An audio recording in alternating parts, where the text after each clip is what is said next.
Hello and welcome. Now that you've seen the technical steps of collaboration inside of Evernote, it's time to now take those concepts and to apply them to help you to become more efficient in the future. And you'll want to start considering taking some of the processes that you're integrating in Evernote every day and turning them into templates so that you can use them over and over again. Now, templates in Evernote are typically created by users of Evernote, users of your process, members of your team. These templates are not specific to Evernote. They can be used in any system, but they are extensively used by Evernote users. The templates that you create for your processes should be document based, either word processed or presentation style. Now, templates should carry timeless information. That means that later on, 6 months to a year later, someone could pick it up and use it. The point of putting a template together is so that you'll be able to use it in the future to make it easier than starting and inventing another process from scratch.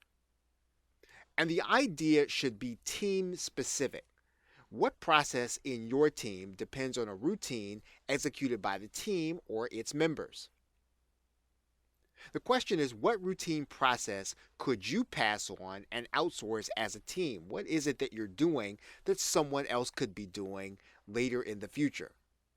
Now, as a team grows and matures, templates can be easily passed on to others to do the process. Now, in Evernote, templates should be kept for a team in a specific folder when it's created.